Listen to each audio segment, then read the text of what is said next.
Greetings of the day everyone. तो आज जो बात करने वाले हैं वो 3 एड्रेस कोड के इम्प्लीमेंटेशन की बात करने वाले हैं। कौन से इम्प्लीमेंटेशन होते हैं mainly? There are 3 quadruples, triples and indirect triplet. Okay, तीनों की वन बाय वन बात कर लेते हैं। क्वाड्रुपल क्या होता है, ट्रिपल्स क्या होता है और इनडायरेक्ट ट्रिपलेट्स क्या होती है। ठीक है, तो let's first talk about quadruple. तो क्वाड्रुपल जैसे नाम सजेस्ट करता है, there are 4 fields in it. तो 4 फील्ड्स कौन से हैं? एक तो one is operand, argument 1, argument 2 और रिजल्ट। ओके, सो जैसे कि हम बात कर रहे हैं, बार बार एक ही एक्सप्रेशन को रिफर करते हैं। ठीक है, तो उस एक्सप्रेशन को अगर हमें रिप्रेजेंट करना है तो हम कैसे रिप्रेजेंट कर सकते हैं? There are 5 memory addresses that will be used. Okay, तो सबसे पहले टेम्पररी वन में स्टोर होगा यूनरी माइनस ए। ऑपरेंड क्या है हमारा? यूनरी माइनस हमारा ऑपरेंड है। आर्गुमेंट क्या है? ए, या तो small A rather than capital A नहीं है, स्मॉल है, तो स्मॉल ए। और रिजल्ट स्टोर हो जाएगा टेम्पररी वन में हमारा। ठीक है, फिर बात करते हैं मेमोरी एड्रेस वन की। 0 से स्टार्ट होता है इंडेक्सिंग। मेमोरी एड्रेस वन में क्या स्टोर है? मल्टीप्लिकेशन स्टोर है किसका? एक तो T1 यानी यूनरी माइनस वन है उसका, और B का, वो हम T2 में स्टोर करते हैं। थर्ड हमारा स्टेप क्या हो जाएगा? Again unary minus one complete करना है, क्योंकि हम ये नहीं ले सकते हैं डायरेक्ट, ऐसा साइक्लिक ग्राफ नहीं है, तो हम will compute it again basically. ये कोड ऑप्टिमाइजेशन में जाएगा। अगर आपको दूसरी बार कंप्यूट नहीं करना, you can optimise your code and you can just compute it once. Okay, तो अगर जो रिपीट हो रही चीज़ें आप बार बार यूज़ कर सकते हैं, पर अगेन हमारा काम है इंटरमीडिएट कोड जनरेट करना, हमारा काम उसको ऑप्टिमाइज़ करना नहीं है। ठीक है, मेमोरी एड्रेस 3 पे क्या स्टोर करते हैं? Multiplication of this T3 temporary variable 3 and B, इन दोनों का मल्टीप्लिकेशन यहाँ पे आ जाएगा, स्टोर हो जाएगा T4 में।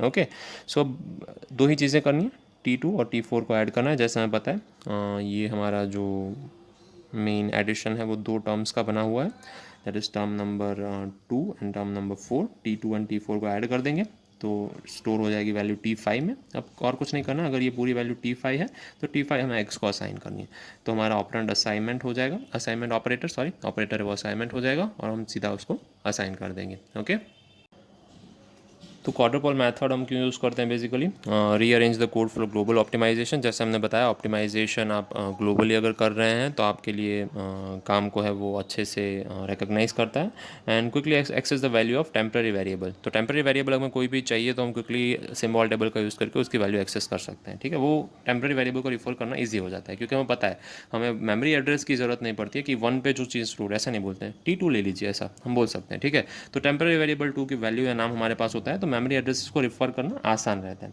फाइन, डिसएडवांटेजेस भी हैं, lot of temporary variables are there. अगर लॉट ऑफ टेम्पररी वेरिएबल्स हैं तो आप रिफर अच्छे से कर सकते हैं, पर आपका स्पेस और टाइम कॉम्प्लेक्सिटी बढ़ जाता है।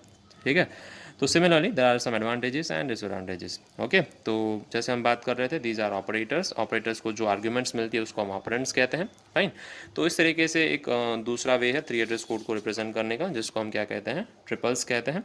तो ट्रिपल्स में होता क्या है? एक फील्ड कम हो जाता है। जैसे हम रिजल्ट यहाँ पे स्टोर कर रहे थे, तो अब हम रिजल्ट स्टोर नहीं कर रहे हैं कोई भी टेम्पररी वेरिएबल में, क्योंकि हमारे लिए वो एक्सेस जगह और टाइम कॉम्प्लेक्सिटी या स्पेस कॉम्प्लेक्सिटी बढ़ा रहे थे। Okay, the heading is triples.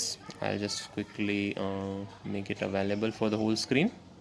या फाइन, तो 3 ही मेन चीज़ें हैं, ऑपरेंड, ऑपरेटर और 2 ऑपरेंट्स, आर्गुमेंट 1 और आर्गुमेंट 2। तो जैसे हम बात करते हैं, 1 is operator and other 2 are operands. ठीक है, सो सेम अगर हमें एक्सप्रेशन को ट्रांसफ़र करना है या सेम अगर एक्सप्रेशन को हमें कन्वर्ट करना है, तो how can we convert it? तो ट्रिपल्स का जो है फ़ायदा क्या है कि आपको एक्स्ट्रा जो टेम्पररी वेरिएबल क्रिएट करना पड़ रहा था वो आप नहीं कर रहे हैं, but at the same time you have some disadvantages like कि आप हैं वो डायरेक्टली एड्रेस को रेफर कर रहे हैं। जैसे कि 0 पे जो चीज़ें स्टोर हैं वो आप डायरेक्टली यहाँ पे ले रहे हैं एज एन ऑपरेंड। आपको मल्टीप्लिकेशन करना है, किसका मल्टीप्लिकेशन कर रहे हैं? 0 पे जिस चीज़ स्टोर्ड है वो, और B, इन दोनों का आप मल्टीप्लिकेशन कर रहे हैं।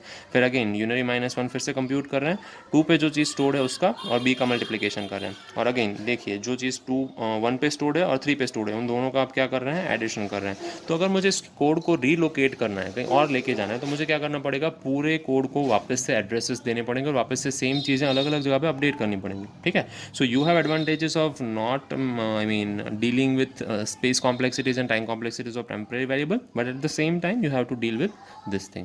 Fine, so moving forward to last option, that is indirect triplets. Let us see how we can deal with it.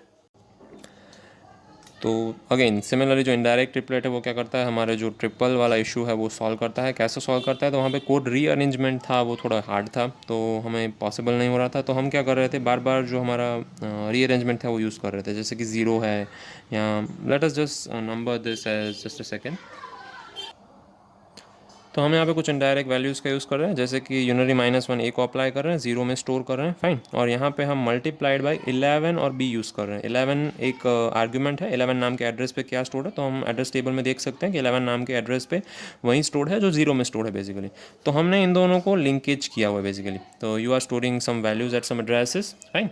तो ये चीज़ हमें हेल्प किस में करती है, कोड रिलोकेट करने में। अगर मुझे कोड रिलोकेट करना है तो मुझे ये चेंज करने की ज़रूरत नहीं है, क्योंकि 11 नंबर पे एड्रेस पे हर बार कुछ ना कुछ सेम चीज़ स्टोर रहेगी। क्या स्टोर रहेगी, जो कि 0 नंबर पे एड्रेस पे स्टोर है वही, ठीक है। So if I am relocating the code, I just have to refer to a particular address, right. और वो सारी चीज़ें मुझे इस एड्रेस टेबल में मिल जाती हैं, जो इनडायरेक्ट ट्रिपलेट का एक फ़ायदा है, fine. So that we talked about 3 things. ये तीनों चीज़ें यहाँ पे रिप्रेजेंटेड हैं, तीनों टेबल्स, फाइन।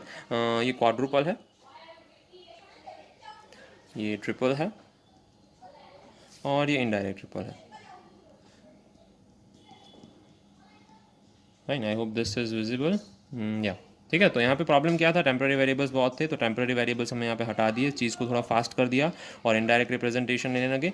उससे हमें प्रॉब्लम क्या होने लगा कि अगर कोड को रिलोकेट करना है तो प्रॉब्लम होने लगा। तो सेम चीज़ हमने इनडायरेक्ट ट्रिपल में सॉल्व कर दी कि हमने एक कोड रिलोकेशन टेबल बना दिया, और हमने चीज़ें टेम्पररी वेरिएबल के स्टोर पे स्टोर करना स्टार्ट कर दिया। और अगेन हम रिजल्ट स्टोर कर ही नहीं रहे थे, क्योंकि वो हमारा प्रॉब्लम ट्रिपल में ऑलरेडी सॉल्व हो चुका था, फाइन। सो ये हमारे लिए 1 बाय 1 एक इम्प्रोवाइजेशन है ऑफ इंटरमीडिएट कोड रिप्रेजेंटेशन, ठीक है। तो हमने 3 चीज़ें देखी, क्वाड्रुपल, ट्रिपल और इनडायरेक्ट ट्रिपल।